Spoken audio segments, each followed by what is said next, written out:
Case గెలిచే తీరాలి. Government మారితే వాళ్ళు పాస్ చేసిన జీవోని ఆర్బిటర్ గా వీళ్ళు క్యాన్సిల్ చేస్తారా? తప్పు.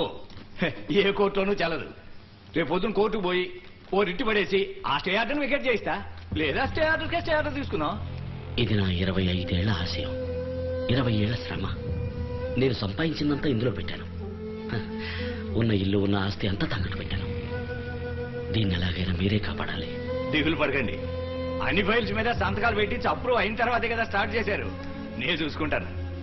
సుందరం సార్, ఫీజు సంగతి తర్వాత చూసుకుందాం. కొంచెం అడ్వాన్స్ ఇచ్చేది మనం. ఎంత సార్? 20 lakhs. 20 లక్షల? 200 కోట్ల ప్రాజెక్ట్ కాపాడబోతున్నానుగా.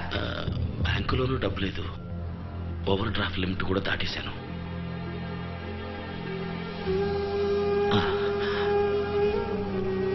అడ్వాన్స్ నాకు ఆలోచుకోండి.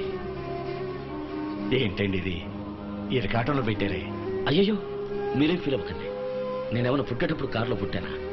చిన్న వయసులో చెప్పులు లేకుండా నడిచాను, బస్సుల్లో ప్రయాణించాను. మీరు ఈ కేసు గెలిపించండి, అది చాలు. తీసుకోండి. శివాజీ, నువ్వెంతో ఆశపడి కొనుక్కున్న కారు. సార్ కావాలంటే నేను డ్రాప్ చేస్తా. వద్దండి, కూల్. నాకు నడక అలవాటే. పద.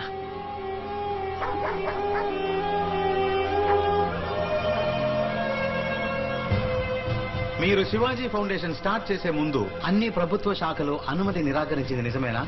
నిజమేనండి. 16 శాఖలకి చెందిన గవర్నమెంట్ ఆఫీసర్లకి 4 కోట్ల రూపాయలు లంచం ఇచ్చింది నిజమేనా? అబ్జెక్షన్. లంచం తీసుకోవడానికే అనుమతి నిరాకరించారు. మధ్యలో మాట్లాడకండి, మీ వాదన పూర్తయిపోయింది. 4 కోట్ల రూపాయలు లంచం ఇచ్చింది నిజమా కాదా? నిజమే, కానీ మినిస్టర్ ఆనందరావు అనుమతి నిరాకరించింది నిజమేనా? నిజమేనండి. వారికి 50 కోట్లు లంచం ఇచ్చింది నిజమేనా? ఇచ్చాను.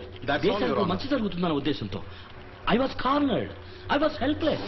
అప్పీల్దారుడు ఒప్పుకున్నట్టుగా శివాజీ ఫౌండేషన్ నిర్మాణానికి కావలసిన అనుమతి కోసం వేరు ప్రభుత్వ శాఖాధికారులకు లంచాలను ఇచ్చి అనేక ఇతరమైన కోరికలను తీర్చి అనుమతిని పొందినట్టుగా ప్రభుత్వం తరపున నిస్సందేహంగా నిరూపించబడింది.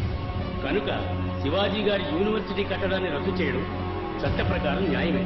ఇంతవరకు కట్టిన భవన సముదాయాన్ని కూల్చివేయడానికి ఆజ్ఞాపించవలసిందిగా ఈ ప్రభుత్వాన్ని కోర్టు ఆదేశిస్తుంది. అందుకు గాను ఏ విధమైన నష్టపరిహారాన్ని ఈ ప్రభుత్వం చెల్లించవలసింది